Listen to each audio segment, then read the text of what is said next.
Serangan udara Israel menghancurkan bangunan 12 lantai milik Hamas di kota Gaza. Kita masih belum tahu apa hasil dari pertemuan Dewan Keamanan PBB pada hari ini. Sorotan lainnya, Saudara, Israel pada hari Rabu meningkatkan serangannya di jalur Gaza. Of course, in support of Israel, he was a long-time democratic ally of the United States, and we believe Israel has a right to defend itself, but he was also there to say that the Palestinians must have an equal right to prosperity. Wajar warga Gaza marah, karena itu juga saudara-saudara kita, itu masjid kita.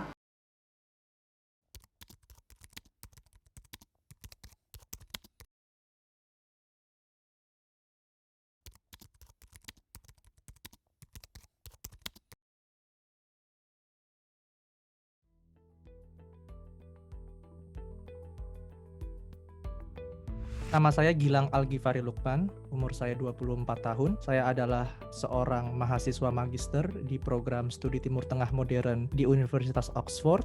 Nama saya Andrew William John Nathaniel. Saat ini masih dalam tahap menyelesaikan studi saya di Fakultas Hukum Universitas Indonesia. Saya adalah Kepala Biro Riset dari Haifa Institute, sebuah pusat studi dan juga platform media di Indonesia yang fokus pada isu Israel-Palestina, dan saya sekarang juga bekerja sebagai fellow di Balfour Project, sebuah organisasi di Inggris yang bekerja untuk mengadvokasi pengakuan pemerintah Inggris terhadap Palestinian statehood atau kenegaraan Palestina sesuai dengan formula solusi dua negara.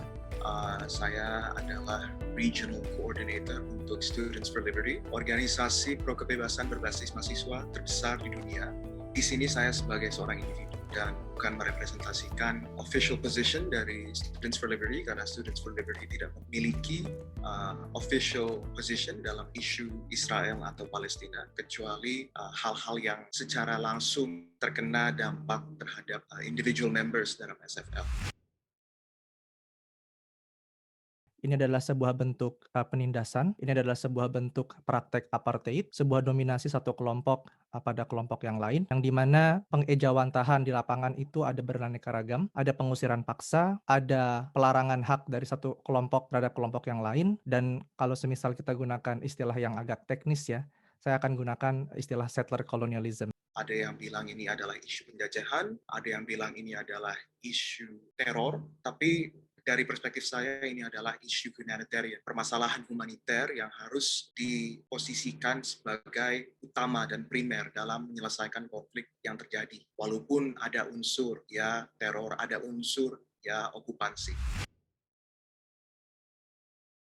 Saya rasa akar masalah dari konflik ini adalah ketidakadilan. Segala pertumpahan darah yang terjadi itu awal mulanya saya rasa ya adalah bentuk perampasan dari hak-hak dan juga martabat yang seharusnya diberikan pada kelompok-kelompok yang berhak mendapatkannya. Sejatinya sesuatu yang politik. Hasrat politis dari pihak Israel, dari para founding fathers and mothers of Israel, dan juga hasrat politik dari Palestina.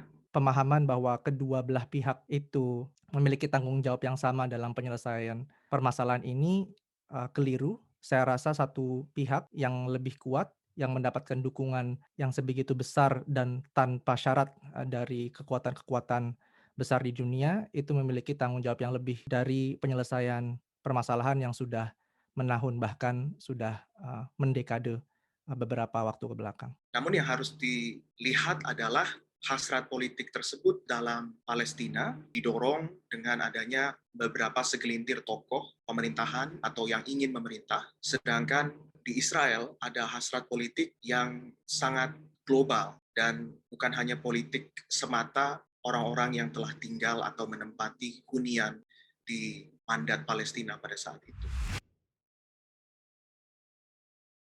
Permasalahan ini sebenarnya bukan hal yang sudah ratusan tahun atau sudah hal yang sangat lama. Saya melihat bahwa permasalahan ini bermula dengan intervensi great power ya, atau kekuatan-kekuatan besar terutama di Eropa pada abad ke-19.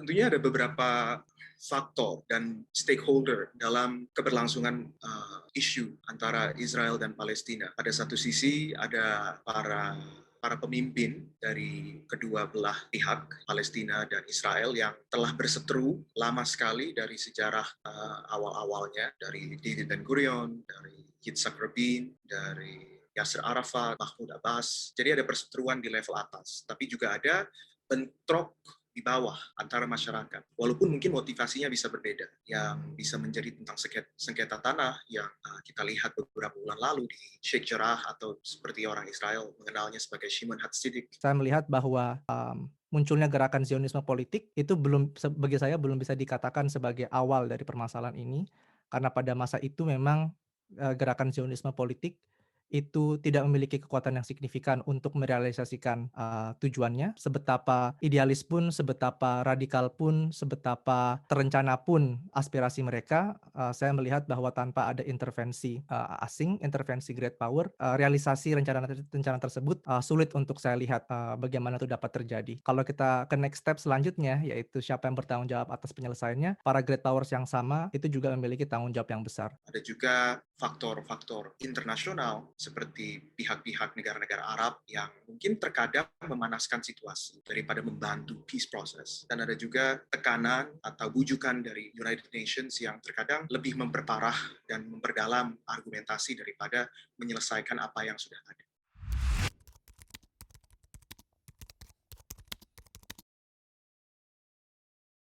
What is your take? Apa sih perspektif dari Gilang tentang statehood Palestina yang masih kurang lebih pending atau masih diperdebatkan, dan demokrasi yang berlangsung di dalam Palestina? Apakah adil untuk masyarakat Palestina untuk assign blame untuk struggle mereka sehari-hari hanya secara eksternal kepada Israel, atau harusnya at least in part dalam bagian kecil ada refleksi ke dalam apa yang terjadi secara internal di dalam negara mereka, di dalam teritori mereka, dengan proses bernegara mereka? Pertama, saya mendukung hak Palestina untuk menentukan nasibnya sendiri dengan atau tanpa state, itu adalah hak mereka. Pertanyaan kedua, bahwa saya setuju ya, ada parts of the responsibility, sebagian tanggung jawab yang diemban oleh pihak Palestina, terutama dari pihak kepemimpinannya ya. Tidak ada yang namanya kan right to statehood. Let's be clear. Tidak ada namanya hak bernegara. Yang ada adalah hak menentukan nasib sendiri atau right of self-determination. Nah, hak untuk menentukan nasib sendiri itu adalah hak kolektif ya, berbeda dengan hak individu. Jadi Palestina sebagai sebuah unit kolektif, sebagai sebuah bangsa punya hak tersebut. Nah, dalam mengejawantahkan, dalam mengeksersis hak tersebut ada berbagai macam. Bisa internal, bisa eksternal. Biasanya untuk eksternal itu lebih sulit ya, karena kalau semua bangsa diberikan hak untuk self-determination eksternal dalam artian punya negara sendiri, nanti kita nggak tahu ada berapa banyak negara di dunia, nanti jadi agak sistem yang cenderung anarki kan ya, nggak semua bangsa bisa diberikan hak tersebut ya. Palestina on the other hand, jelas hak untuk self-determination yang eksternal itu ditegaskan oleh komunitas internasional. If the Palestinians want that. Intinya kan gitu. Seperti apa sih keinginan Palestina? Itu kan pertanyaannya. Dari level kepemimpinan atau level leadership, memang posisi defaultnya itu adalah two-state solution atau solusi dua negara ya.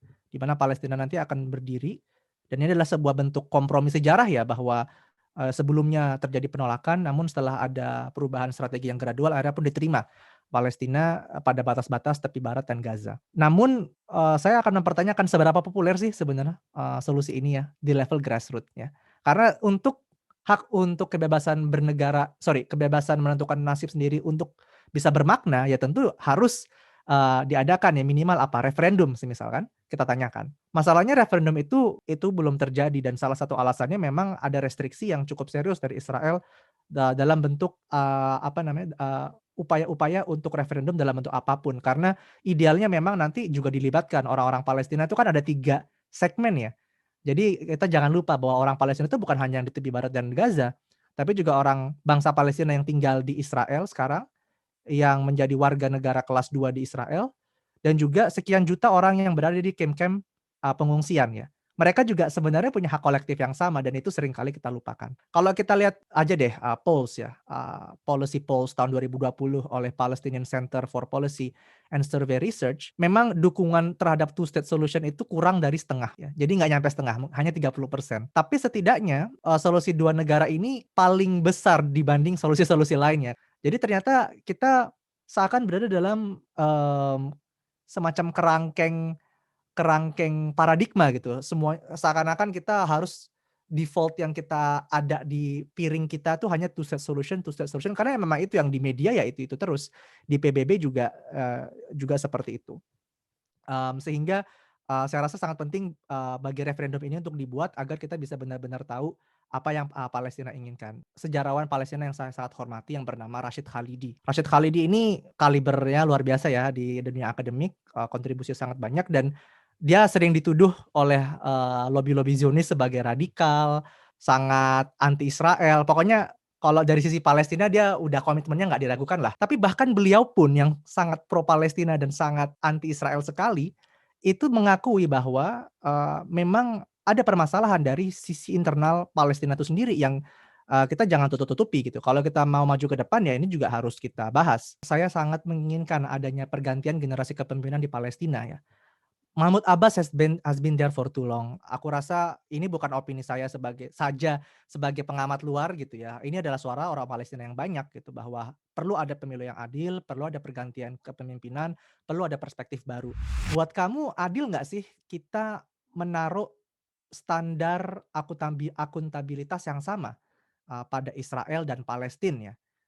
Melihat ada perbedaan kekuatan dan juga privilege di antara mereka.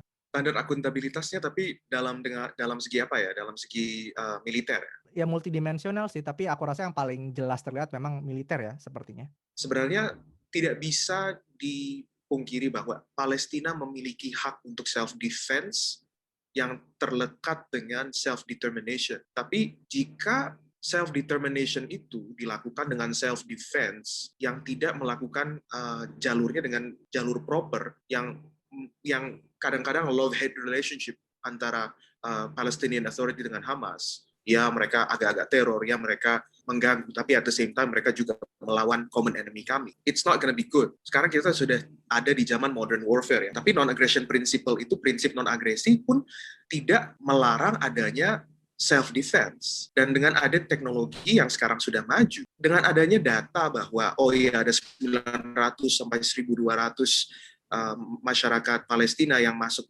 menjadi anggota Hamas yang adalah milioner. Apakah Hamas bisa atau Palestina sebagai negara bisa membeli modern and responsible and calculated weapons yang bisa dipakai untuk self-defense Palestina?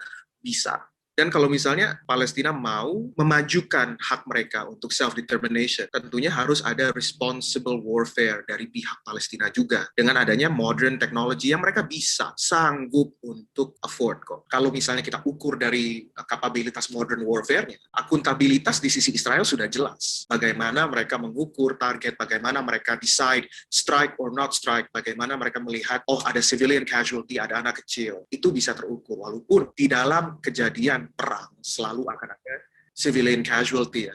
Tapi with modern technology itu lebih terukur dan ada akuntabilitas yang tentunya pasti diberikan. Saya ingin mengajak Bill untuk nggak hanya melihat permasalahan ini secara taktikal ya, tapi juga pada level gambaran besar, pada level strategik gitu ya.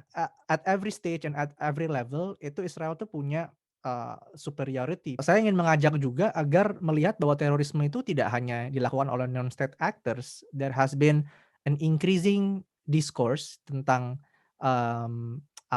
frase state terrorism ya, bahwa negara itu juga bisa berpartisipasi pada aksi-aksi teror gitu. On the general level, kita nggak bisa menyamakan korban dari sisi oppressor sama korban dari sisi oppressed. Ini bulan Juni dan this is Pride Month. Nah, kalau misalnya kita lihat tentang social accountability, seperti yang tadi Gilang bilang, ini adalah multidimensional. Kalau kita ukur dari human rights dan civil political rights yang ada di Israel, untuk semua unsur masyarakat yang warga negara Israel tidak memandang dulu agama atau etnis. Hak-hak sipil itu ada dan terjamin. Apakah hak-hak tersebut ada di Palestina secara sosial dan secara unsur masyarakat? Kalau kalian bawa, misalnya orang bawa bendera pelangi di Tel Aviv, muter-muter, layang-layangin, aman nggak? Aman. Could you say the same kalau misalnya hal tersebut dilakukan di Ramallah, atau di Jerusalem Timur, atau di Gaza? No. Jadi aneh kalau misalnya dikarakterisasikan bahwa, oh ini Israel adalah oppressor, Palestina adalah oppressed, namun di dalam wilayah yang ada di bawah administrasi seorang oppressor ini, lebih banyak kebebasan, lebih banyak hak, dibanding dengan apa yang terjadi secara sosial di dalam wilayah yang menyebut dirinya sebagai oppressed. It's just an interesting point ya. Buat aku ini irrelevan karena ya orang bisa katakan Belanda pada zaman itu ada hak pada perempuan, ada segala macam yang padahal Indonesia masih sistemnya feodal gitu. Tapi itu tidak bisa menjustifikasi perlakuan. Jadi dimensi oppressor ini saya melihat bahwa ada dua bangsa gitu ya, dua bangsa yang sedang bertikai gitu. Kalau semisal ini crudely speaking ya, ini agak jahat ya, tapi kalau udah masuk ke satu level bangsa itu kan prinsip non-intervention itu sudah berlaku kan, kira-kira kasarnya demikian ya. Walaupun saya akan tentu secara moral itu jelas kita ingin HAM itu terjamin untuk seluruh penduduk. Tapi kalau from a purely strictly international law perspective, itulah yang saya gunakan. Karena kalau kita mau menggunakan standar liberal barat atau tiap orang, semoga saya tidak jatuh pada jurang cultural relativis ya, tapi saya melihat bahwa ya I don't buy this universalizing notion of whatever the Western liberal standard punya gitu. Dari sisi aku ya, seperti kalau misalnya Palestina mau memang akhirnya adalah statehood, maka yang harus dibenahi ya apa yang ada di dalam Palestina sendiri, payung hukumnya, legal assurance-nya, dan produk-produk hukum yang ada di Palestina harus dibenahi. Karena mereka, again, punya hak untuk self-determination. Tapi selama mereka masih jomplang dalam indeks kebebasannya, dalam indeks penjaminan hukumnya mereka, susah untuk garner support dari international community yang bahkan ya yang sangat berdasarkan laws gitu, written dan unwritten. Aku rasa sepakat pada hal itu. Yang saya tidak sepakat ya, maybe we could agree to disagree, adalah poin bahwa terlalu lama berdekade-dekade alasan yang Bill sampaikan tersebut ya. Secara sejarah, historically ya, apakah Gilang would you agree, apakah setuju bahwa ambisi politik adalah main driver, pendorong utama dalam konflik antara Israel dan Palestina? Sedangkan bukan karena sejatinya pure religious interest yang menjadi pemain utama di dalam konflik tersebut. Dan jika memang betul Gilang setuju bahwa ambisi politik bukan pure religious interest yang mendorong konflik keberlangsungannya, apakah hal tersebut membawa konteks keagamaan religius ke dalam diskursus tentang Israel dan Palestina seperti apa yang sering terjadi ya saat diskursus tersebut terjadi di Indonesia, yang dilakukan oleh orang Indonesia? Apakah itu lebih menyakiti peace process, atau apakah itu sebenarnya hal yang masih relevan untuk diungkit? Wah, ini pertanyaan yang $1 million question ya. Posisi saya ini adalah permasalahan yang multidimensional. Kita nggak bisa katakan ini purely political or purely religious. Hubungan antara Islam dan Yahudi itu kan kompleks ya. Ada masa naik, ada masa turunnya. Tapi saya bisa katakan bahwa ya lebih banyak masa, maybe kalau partnership mungkin terlalu berlebihan kali ya. Let's say coexistence. Coexistence itu lebih banyak daripada konfliknya gitu. Bahwa Yahudi itu tumbuh dan kembang di Andalusia, di peradaban Islam. Saya rasa orang yang rasis Yahudi pun juga tidak akan menafikan itu, orang itu sejarah kok. Mau bagaimana mereka ingin menafikan fakta sejarah tersebut ya. Bahwa Rambam, Moses Maimonides is actually adalah physician atau ahli obat-obatan dari sultan-sultan Islam, itu kan juga terekam di sejarah. It's never milk and honey always ya, nggak selalu baik-baik saja, tapi saya rasa jauh lebih baik dibanding kondisi Yahudi di bawah kerajaan-kerajaan feodal Kristen ya, yang cenderung secara sistematis memang ideologinya antisemitiknya. Jadi let's be clear on that. Ini mulai menjadi permasalahan memang ketika gerakan Zionisme politik itu muncul akhir abad ke-19. Tapi bahkan pada titik itu ya, Bill ya, saya melihat bahwa orang Arab tuh masih belum ada kecurigaan yang serius terhadap gerakan Zionisme sebenarnya. Jadi ketika tahun 1889 ya, ada proses surat menyurat yang menarik antara Yusuf Dia Khalidi, seorang wali kota Yerusalem yang pada saat itu masih di bawah Ottoman Turkish ya, dengan Herzl ya, dengan Rader Herzl. Jadi ini komunikasinya lewat seorang rabi Prancis namanya Zadok Khan, tapi nanti Zadok Khan ini nge-forward suratnya ke Herzl ya. Basically ketika si Yusuf Dia ini mendengar tentang rencana Zionisme ya, dibilang secara prinsip, secara teori Zionisme is something natural and beautiful ya, bahwa Anda ini adalah bangsa yang terpersekusi, who will not want to have an independent homeland di mana semua orang akan ingin merasa aman gitu kan.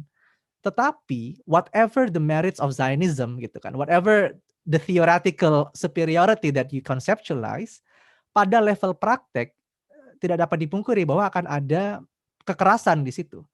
Ya, akan ada kekerasan di situ, akan ada perlawanan sehingga dia bilang in the name of God let Palestine be left alone gitu. Jika tidak ingin ada permasalahan ya tinggalkanlah Palestina, search somewhere else gitu. Situasi politik lah ya. Walaupun masalah agama has always been there all the time, masalah politik lah yang membuat permasalahan yang kita lihat per hari ini tuh menjadi demikian tentang Indonesia. Sebetapa ini malah menjadi obat atau malah menjadi racun gitu ya dari solusi perdamaian gitu kan ya. Ya kalau secara teori, kita bicara teori dulu. Secara teori karena memang saya melihat agama adalah bagian dari yang membakar konflik ini, ya dia semestinya menjadi bagian dari solusi gitu. Pendekatan yang religious peace building gitu ya, itu juga perlu ada pendekatan yang lebih segar. Namun ini sering disebut dengan soft dialogue atau hummus falafel events. Jadi basically people of different religions berkumpul, makan hummus, makan falafel, berdansa gitu kan. And it's sangat terlepas dari realita di lapangan yang masih ada penindasan gitu. Untuk mencapai perdamaian, ya saya katakan interfaith dialogue itu harus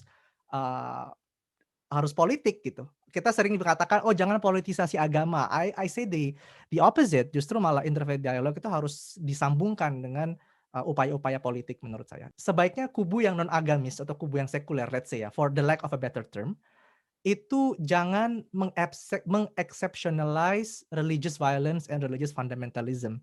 Bahwa kekerasan dan deadlock dari perdamaian itu adalah sesuatu yang khas dari kelompok-kelompok agama. Padahal kalau kita lihat di awal, justru yang paling dari sisi Israel terutama, yang paling keras melawan Palestina, yang paling menjadi biggest impediment to peace, justru malah orang-orang sekuler seperti Irgun, Lehi, Stern Gang, ya kan? Kelompok-kelompok Yahudi nasionalis yang sangat-sangat tidak agama dan dibenci sekali sama orang-orang agamis. Mereka lah yang menjadi at the forefront of violence and the impediment of peace. Sebagaimana juga mungkin dari sisi Israel, banyak orang Israel yang lebih takut sama PFLP, ya kan? Dari gerakan Palestina yang Marxis komunis sekuler dibanding beberapa gerakan agamis yang nggak se-ekstrim PFLP to a certain degree.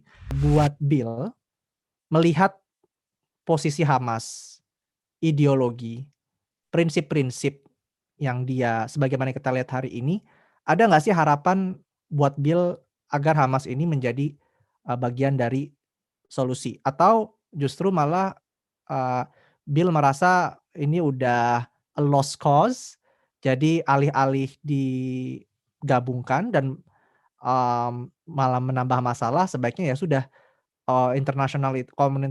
komunitas internasional harus mengisolasi Hamas agar menjadi pemain yang tidak relevan sehingga Palestina akan ke arah yang tidak Hamas gitu, dan yang arah tersebut yang bagi Bill itu lebih ideal gitu. Pendapat Bill bagaimana? Kayaknya aku juga sempat singgung ya sebelumnya tentang Hamas dan Ikhwanul Muslimin, Muslim Brotherhood ini, bahwa di dalam international stage ya, di dalam panggung internasional, status dari Ikhwanul Muslimin atau Muslim Brotherhood ini masih didebatkan apakah mereka terror organization atau bukan.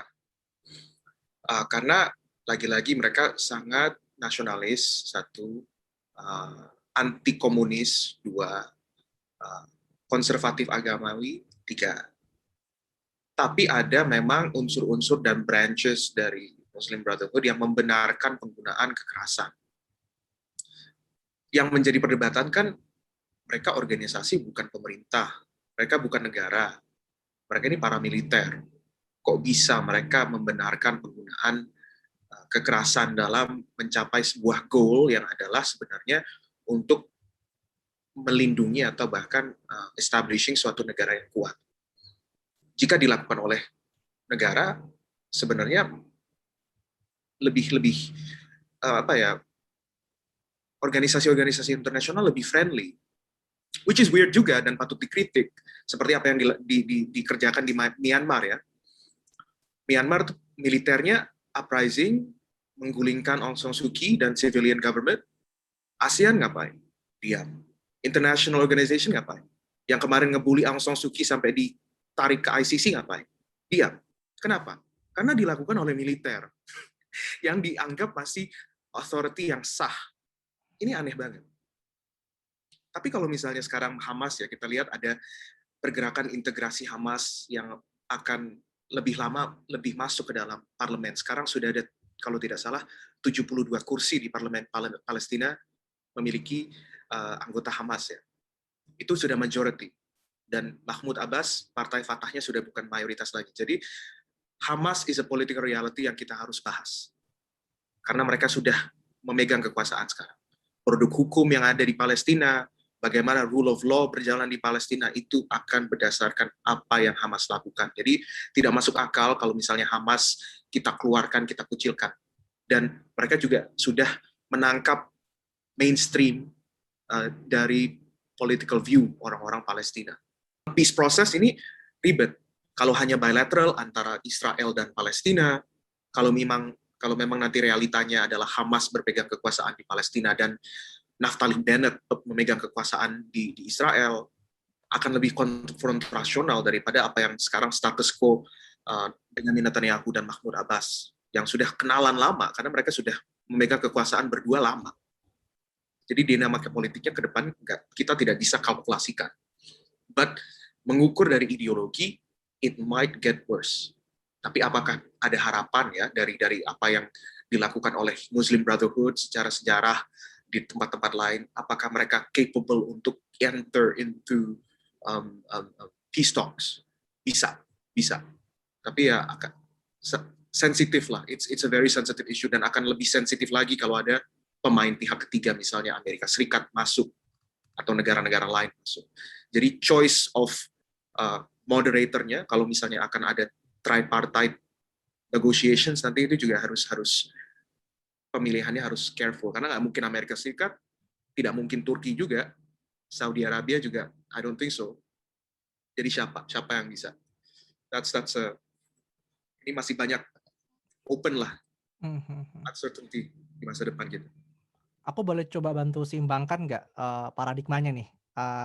Saya melihatnya bahwa default diskursus yang kita lihat di internasional itu seakan burden of proof itu banyak di Hamas. Dia harus membuktikan bahwa dia adalah partner yang capable of peace in any peace negotiation.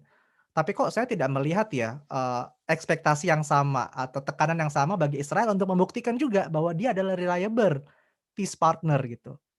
Kewajiban untuk menampilkan diri sebagai reliable partner itu juga harus datang dari Israel. Dan kalau pendapat saya, mohon tanggapannya, harus ada kompromi minimal ada dua hal itu tadi. Either Jerusalem yang semenjak tahun 80 kan udah dianeksasi ya. There must be some compromise for it. Or the Palestinian right of return yang at the moment saya nggak menemukan satu partai pun yang mendukung hak tersebut. Ini hal yang menarik ya, karena banyak negara-negara di seluruh dunia yang mengaku sebagai sahabat Palestina. Tapi anehnya, kemarin kasus Palestina yang ada di The Hague, itu malah pupus harapannya. Karena ada 7 negara, saat kasusnya disubmit ke The Hague, 7 negara yang menyebut bahwa dan menulis sebagai amicus curiae atau teman dari pengadilan, untuk memberikan opini bahwa kasus Palestina itu adalah bukan karena Palestina bukan negara, maka kasusnya tidak bisa dilimpahkan ke ICC. Dan sayangnya, dengan banyaknya negara sahabat Palestina di seluruh dunia, tidak ada satupun yang menulis ke The Hague untuk membenarkan kasus Palestina dilimpahkan ke ICC. Jadinya ini memberikan kita perspektif reality check tentang sebenarnya apa sih yang dipikirkan oleh negara sahabat tentang Palestina jika at moments pada waktu Palestina membutuhkan support, mereka nggak muncul. Bagi saya Indonesia, baik pemerintah maupun bangsanya itu bisa dibilang punya kewajiban ganda buat peduli terhadap permasalahan yang ada di Palestina Israel ya. Jadi sebagai anggota PBB aja nih, kita ini sebenarnya sudah wajib peduli dan wajib berkontribusi terhadap permasalahan di Palestina, karena bagi saya ya awal mula salah satu kenapa kok kayaknya nggak selesai-selesai hingga hari ini itu adalah kegagalan komunitas internasional dalam menyelesaikan, ketika komunitas internasional lah yang diamanahkan kan untuk menyelesaikan. Yang sistem mandat Inggris itu kan adalah disebut dengan civilizational trust ya. Jadi bukan Liga Bangsa-Bangsa itu bukannya bagi-bagi wilayah, oh silakan Inggris ini buat jajahan kamu, Perancis, Suriah buat kamu, nggak gitu. Sistemnya beda. Sistem mandat itu adalah diberi amanah nih Inggris, silakan secara teori ya, silakan develop, ketika mereka sudah bisa independen, berikanlah independensi itu.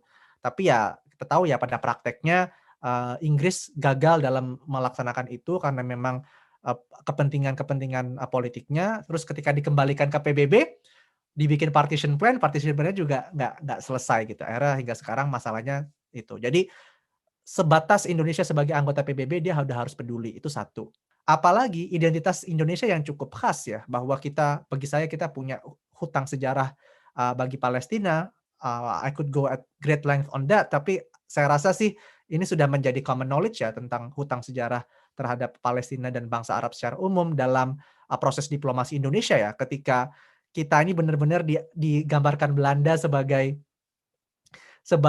apa ya, sebagai provinsinya lah yang lagi memberontak gitu kan. Kita adalah provinsi yang sedang memberontak, bahwa ketika kita mengenal aksi Belanda itu sebagai agresi militer, mereka menggambarkan diri sebagai aksi kepolisian gitu kan, datang untuk menertibkan jajahannya yang bandel gitu. Nah, andai kata Indonesia tidak mendapatkan pengakuan internasional, ini bisa saja Belanda berhasil untuk menggambarkan ini sebagai isu lokal. Namun alhamdulillah dengan bantuan resolusi Liga Arab tahun 46, dan ini juga Palestina sangat terlibat, negara Arab memberikan rekognisi prematur lah istilah gitu. Bahkan Indonesia belum ada instrumen negara yang komplit, sudah diberikan pengakuan itu ya. Jadi kita punya hutang sejarah itu.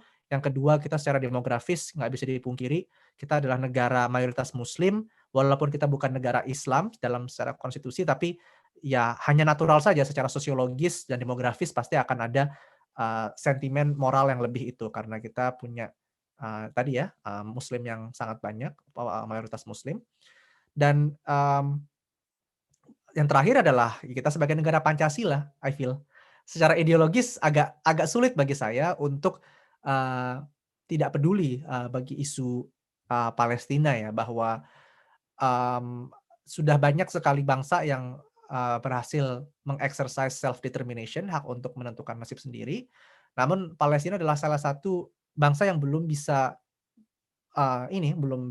mendapatkan hak mendasarnya tersebut. Dan saya rasa agak memalukan ya, bahwa abad 21 nih ya masih ada bangsa yang belum bisa exercise self determination. It's quite embarrassing. Jadi dalam spirit Pancasila dan konstitusi Indonesia tersebut, bagi saya kita punya tanggung jawab ya. Jadi itu yang saya maksud dengan tanggung jawab ganda, sekedar sebagai anggota komunitas internasional dan plus lagi dengan identitas kita yang khas yang membuat kita harus peduli. Kalau misal bicara secara real ya, apa yang bisa kita lakukan, saya tidak bersembunyi di balik tabir ilusi bahwa Indonesia adalah satu-satunya yang bisa memberikan solusi. Tentu tidak demikian ya. Saya rasa solusi memang harus datang dari stakeholder utama, yaitu orang Palestina dan Israel itu sendiri. Jadi Indonesia ya sebenarnya lebih kepada memberikan dukungan moral, dukungan ekonomi, dukungan politik ya. Secara garis besar adalah hal-hal tersebut. Tapi ini bukan tidak penting gitu. Kita jangan lupa bahwa kita punya demographic mass yang luar biasa besar. Apa yang kita katakan sebagai negara Muslim demokrasi terbesar dan juga jumlah penduduk yang lebih dari 270 juta, itu would have a strong say ya, dalam pendapat saya. Jadi mari jangan kita remehkan sebenarnya kemampuan yang kita bisa berikan. Dan salah satu diantaranya bagi saya, ini pada level, kalau misalnya audiens kita adalah kebanyakan adalah pemuda dan pemudi, bagi saya sebelum berjuang itu ya kita harus tahu bagaimana cara berjuang gitu kan. Adalah salah jika kita memulai sebuah perlombaan maraton tapi kita nggak tahu target ujung maraton itu apa dan bagaimana kita berlari. Itu kan tentu kita nggak bisa memenangkan sebuah perlombaan maraton gitu. Jadi setidaknya saya rasa hal-hal seperti ini sebenarnya, diskusi yang begini, bagaimana kita mengedukasi diri dengan perspektif segar. Saya juga secara pribadi, semoga juga Bill memiliki sentimen yang sama ya. Saya sih sangat banyak hal yang saya terima pada hari ini yang kayak oh ternyata argumen saya yang selama ini saya rasa benar telah di-challenge, dibantu Bill dalam semangat apa nih, Socratic dialogue gitu ya. Kayak dialogue not for the sake of defeating your enemy, but for the sake of sebenarnya apa sih yang kurang dari argumen kita masing-masing, sehingga kita bisa menguatkan itu mengsintesiskan dengan itu ya, dalam spirit itu. Jadi saya rasa hal-hal seperti ini sangat penting, karena kalau walaupun saya rasa sifat yang dukungan yang material ya, seperti contoh let's say pemberian bantuan ekonomi, obat-obatan, hal yang seperti itu sangat penting, tapi kan sebenarnya pada dasarnya yang dibantu atau yang diselesaikan adalah gejala dari penyakit ya kan. Ada kerusakan, yuk mari kita bangun. Ada yang terluka, yuk mari kita sembuhkan.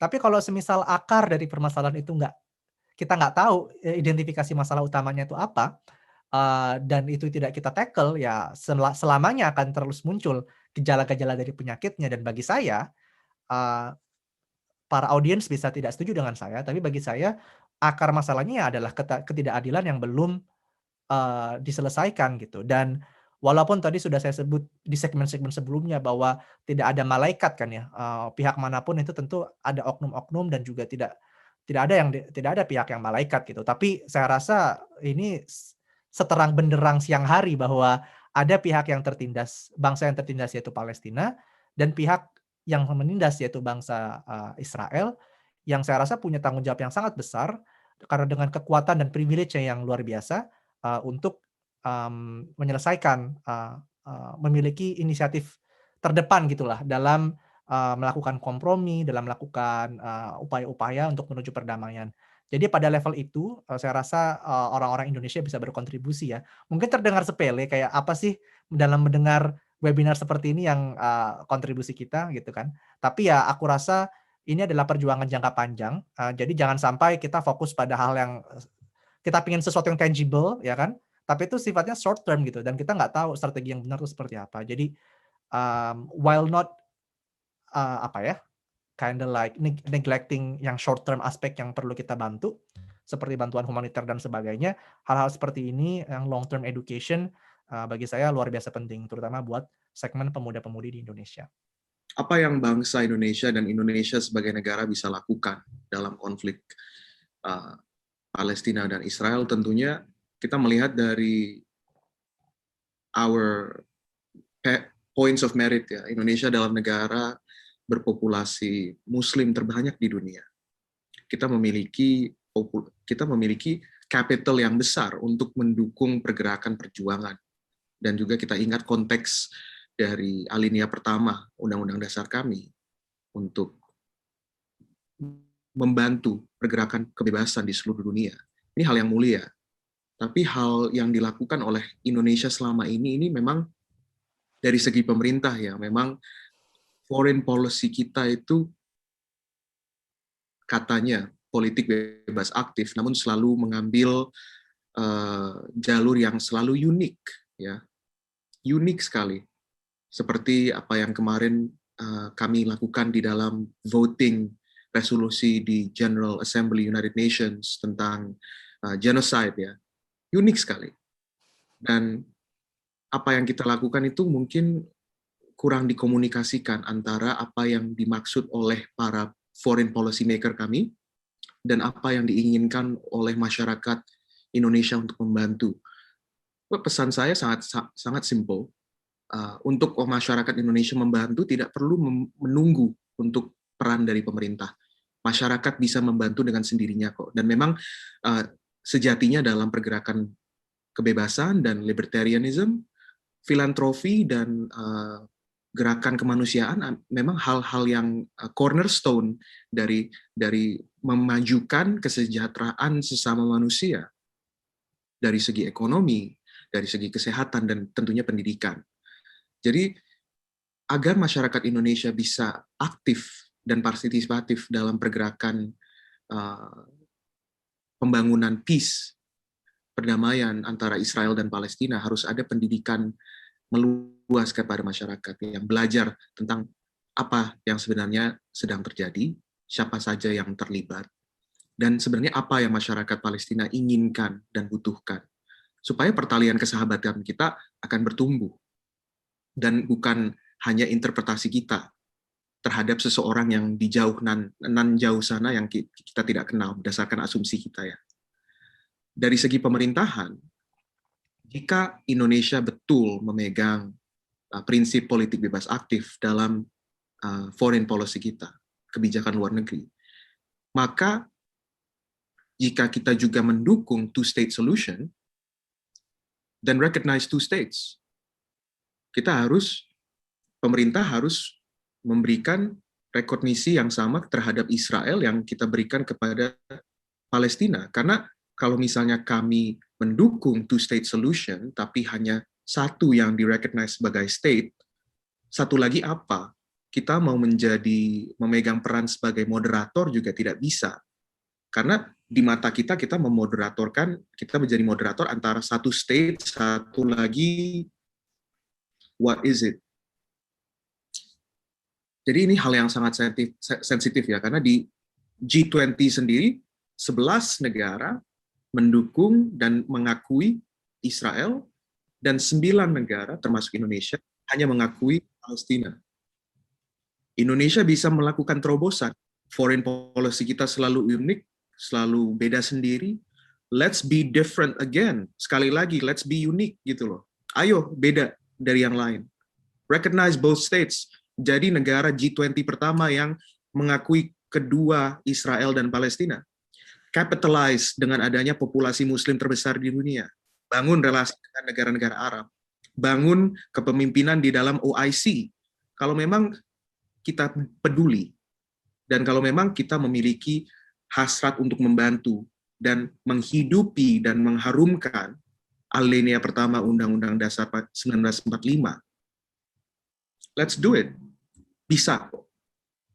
Tapi untuk melakukan itu, Israel harus juga diberikan pengakuan. Nggak bisa kita melihat Palestina diakui dan Israel sebagai apa?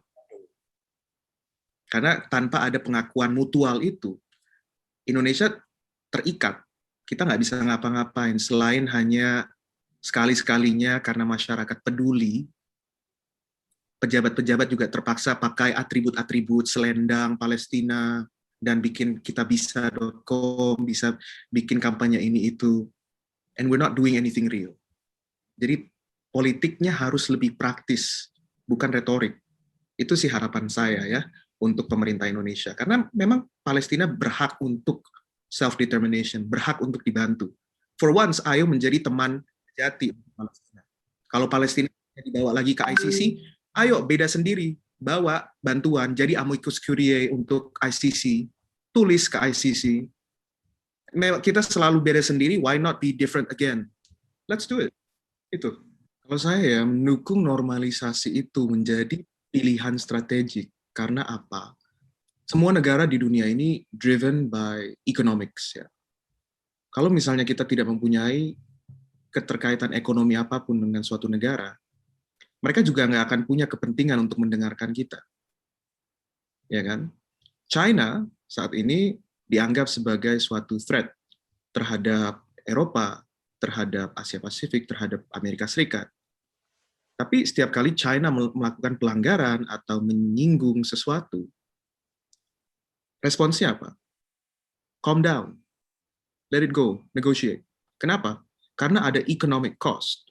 Jika Indonesia membangun dan negara-negara lain juga ikut membangun economic ties, dan negara-negara Arab seperti Bahrain dan yang lain-lain yang baru saja menormalisasikan hubungan dengan Israel, membangun economic ties dan relation, tentunya nanti akan ada economic leverage. Jika Palestina disakiti atau Israel keluar dari batasan-batasan yang wajar, kita memiliki leverage untuk meminta pertanggungjawaban. Kalian fix it, atau kita pull out. Simple. Dan saat money masuk, saat uang menjadi hal yang didiskusikan, itu menjadi bargaining tool yang lebih kuat daripada politisasi dan filosofi demokrasi dan ideologi-ideologi yang kita tulis. Ini lebih practical approach aja. Leveraging them secara ekonomi. Creating ties justru supaya kita bisa cut them jika perlu, daripada mengisolir secara total.